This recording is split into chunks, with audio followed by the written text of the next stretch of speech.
जितेंद्रियता हमें प्राप्त करनी है। जितेंद्रियता का लक्षण क्या है? अब ये जितेंद्रियता कैसे प्राप्त होती है, इसका क्या उपाय है? ओम सभी को नमस्ते जी। आज हम बात करेंगे कि जितेंद्रियता के क्या लक्षण हैं, कि ये व्यक्ति जितेंद्रिय हो गया, उसके क्या क्या लक्षण होते हैं और जितेंद्रियता कैसे प्राप्त की जा सकती है। आज इस बारे में बातचीत करेंगे और ये विषय समझा रहे हैं स्वामी ध्रुवदेव जी, जो हमारे शास्त्रों के अच्छे विद्वान हैं। और वो ब्रह्मचर्य पर भी स्वामी जी ने एक बहुत अच्छी पुस्तक लिखी है।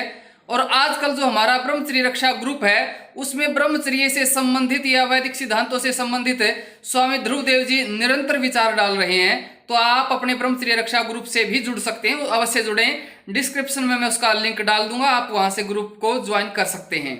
धन्यवाद। अब जितेंद्रियता हमें प्राप्त करनी है। जितेंद्रियता का लक्षण क्या है? आपके सामने कोई बढ़िया भोजन आ गया तो उसको देखकर ज़्यादा नहीं खा लेना, उसको देखकर प्रसन्न हो जाना। और आपके सामने कोई निकृष्ट भोजन आ गया, उसको देखकर दुखी ना होना, उसको छोड़ना देना। आपकी किसी ने प्रसन्नता कर दी, उससे आप हर्षित ना हो जाए, प्रसन्न ना हो जाए। किसी ने आपकी निंदा कर दी, उससे झूठ ना, दुखी ना हो जाए। सफलता मिली, उससे प्रसन्न होना, हार गए, उससे दुखी ना होना। ये जितेंद्रियता के लक्षण है। अब ये जितेंद्रियता कैसे प्राप्त होती है, इसका क्या उपाय है? योग दर्शन के अंदर दूसरा पाद है साधन पाद, और साधन पाद के अंदर पहले सूत्र में क्रिया योग के विषय में बताया गया है कि जो मनुष्य व्युत्थित चित्त वाला है, जिसका चित्त समाहित नहीं है, एकाग्र नहीं है, विक्षिप्त चित्त है, ऐसे चित्त वाला व्यक्ति अपने चित्त को एकाग्र करने के लिए क्या करे? क्रिया योग करे। यम नियम का पालन तो करे ही, उसके साथ साथ तप, स्वाध्याय और ईश्वर प्रणिधान पर अधिक से अधिक जोर लगाए। पूज्य स्वामी सत्यपति जी ईश्वर प्रणिधान के ऊपर अधिक बल देते हैं। ये ईश्वर प्रणिधान भी मनुष्य को जितेंद्रिय बनाने में बहुत अधिक सहायक है। ईश्वर का चिंतन करें, ईश्वर को याद रखें, ईश्वर का जप करें, हर कार्यों का संबंध ईश्वर के साथ करें, ये ईश्वर प्रणिधान है। और तप का अर्थ क्या है? धर्म की सिद्धि के लिए,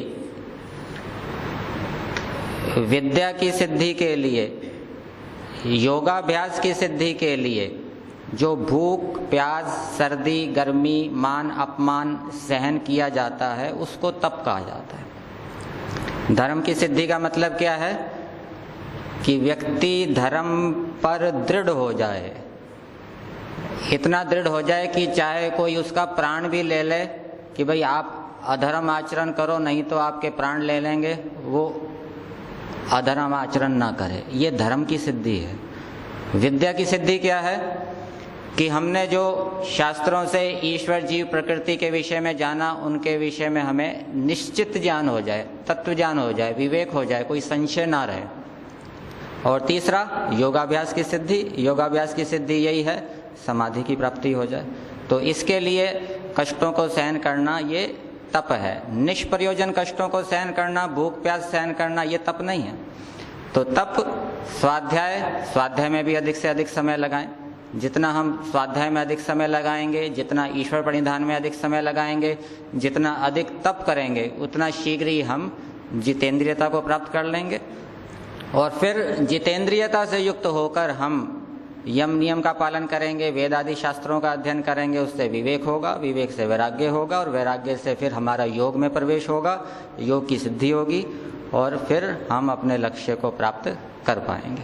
तो इतना कहकर मैं अपनी वाणी को यहीं विराम देता हूँ। आचार्य जी ने बोलने का अवसर दिया, इसके लिए आचार्य जी का भी धन्यवाद। ओम शांति।